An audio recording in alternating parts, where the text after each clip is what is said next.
Ei, molt bones i benvinguts a la cama, soc en Mui Guaracat, o també podeu dir-me Mugi. Bé, avui us porto una declaració barra confirmació. Perquè deixeu de donar pel sac amb el tema de el pare d'en Zoro, que no, pesaos, i pesars, que no, que el pare d'en Zoro ni té relació amb Guano, ni sortirà Guano, ni té relació amb Shimotsuki, ni és samurai, ni és aparachi, ni deixeu de donar pel cul amb Guano, pare d'en Zoro, Guano Zoro i Guano papi xulo d'en Zoro. Deixeu de donar pel sac amb això.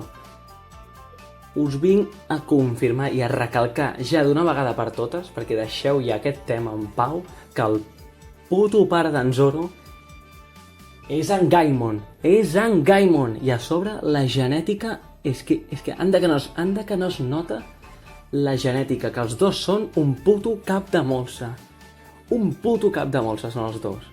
Dit tot això, ja està. Ja està per avui i ja està amb aquest tema. Vull dir, si no us ha quedat clar i amb això, bueno, és que us els porto els dos perquè us ho diguin. Ara direu per què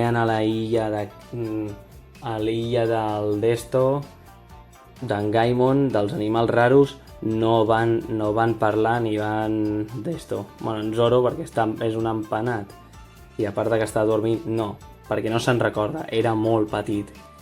I en Gaimon, doncs, quan va caure al cofre, es va donar una hòstia que només se'n recordava que volia els tresors i ja està.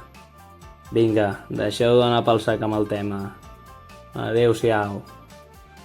De totes maneres, em podeu deslligar o què, nois? Sí, esclar, i què més? Si vostè desapareix, algun de nosaltres haurà de substituir-lo. Ei, un moment!